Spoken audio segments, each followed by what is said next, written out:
Hello, and welcome to Vampiric Cryptids.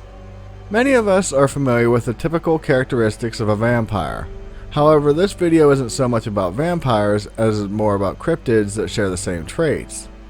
I plan on creating a video in the near future devoted to vampires, as in their true backstory, as well as some interesting reports involving them.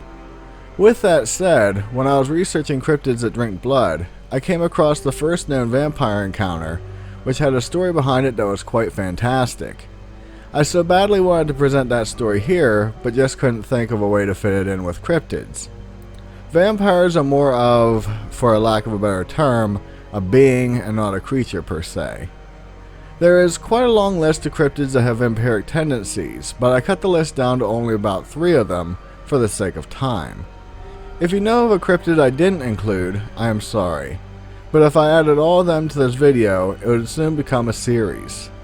So without further ado, let's get into the list. Chupacabra. No list about bloodsuckers would be complete without mentioning the king of them all, El Chupacabra. You may wonder why I put it at the first spot in this list, although none of them are in any particular order. The reason behind this is that it is very well known, and I try to keep the lesser known ones deeper into the video. I am not going to go into too much detail about this cryptid for the fact that I made a cryptid spotlight about him, but I do want to share some interesting facts.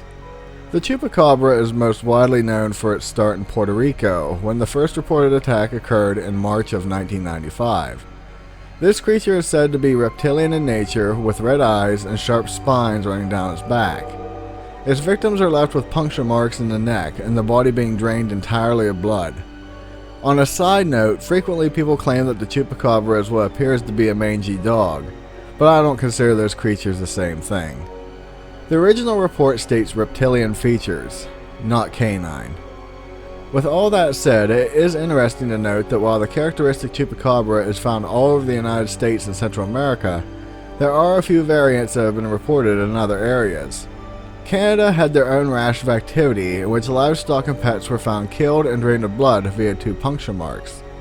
In New Orleans, they have a creature named the Grunch Road Monster, or just Grunch for short, that has a sighting history that dates back to the foundation of the area itself. Commonly it is described as being a mix between a reptile and a dog, with spines running down its back, and, you guessed it, having the taste for drinking blood. It is said to have dark gray colored skin, stand about 3 to 4 feet tall, and if vampiric qualities weren't bad enough, it apparently is smart enough to use tools and open closed doors. I also want to mention here that in Poland you will find 3 different versions of this cryptid, with one being named the Palmernik. Gallinipper. If anyone in my audience has entomophobia, or the fear of insects, this next entry isn't for you. Around summertime, people around the world spend a lot of time outside, where a common pest is normally found, and that is the mosquito. While normally this insect is a general annoyance, nothing life-threatening comes from them other than the various forms of diseases that they can spread. But for the most part, all of us have encountered them and came out perfectly fine. A little itchy, but fine. Now imagine a creature like a mosquito that is the size of a large hawk. This is where our current cryptid comes in. It is said to look exactly like a mosquito, but is incredibly large and can drain the human body of blood with a single gulp. Stories go as far as saying the proboscis, or the needle it uses to draw the blood, is so sharp that it can pierce completely through a person's arm with ease. All these stories behind the creature are found in North Carolina, mainly around the area of Aversboro, which is just north of Fayetteville. The Native Americans of the area, called the Tuscarora, told tale of the creature under the name of the Roteo, but depending on the tribe, it was described as a giant yellow jacket wasp or a mosquito.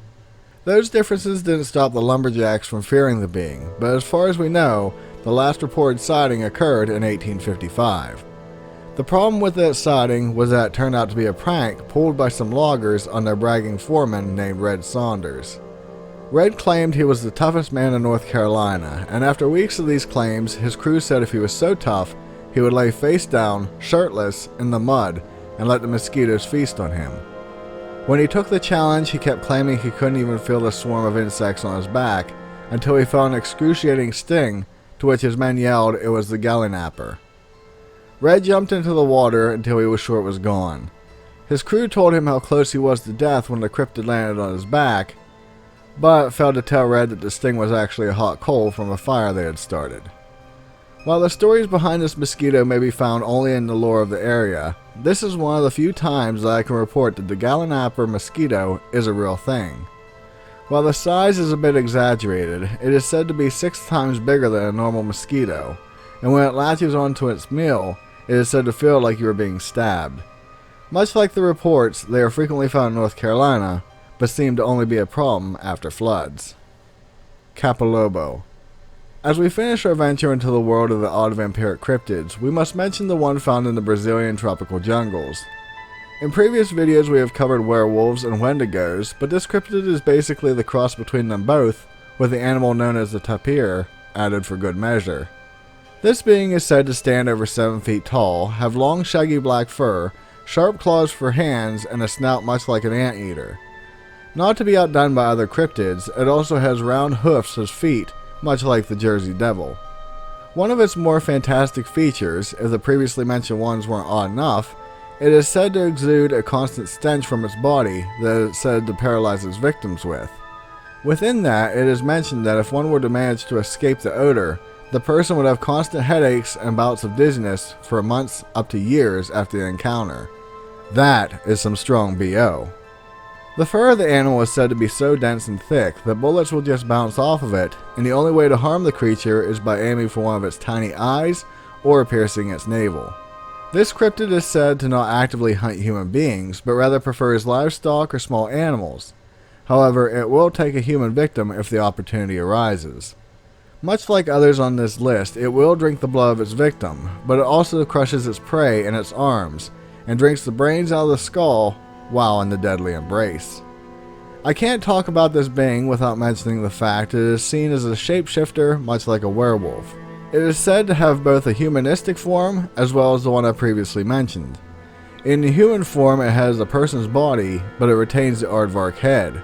The body is still covered in an impenetrable fur. With the lore, it seems to follow that of the Wendigo, where someone is cursed to the form, and once they fully become one, they can never truly go back to being a human.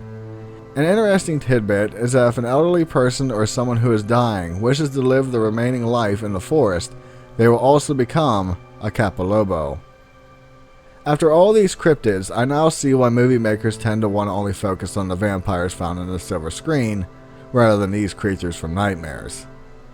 If you haven't yet, please consider subscribing to my channel for more content like this, and also I would greatly appreciate it if you could give this video a thumbs up. It could possibly prove effective at keeping the Chupacabra away. Not saying that'll work, but to date none of my subscribers have had an encounter with the cryptid as of late. With that, be safe, and I'll see you in the next one. Later!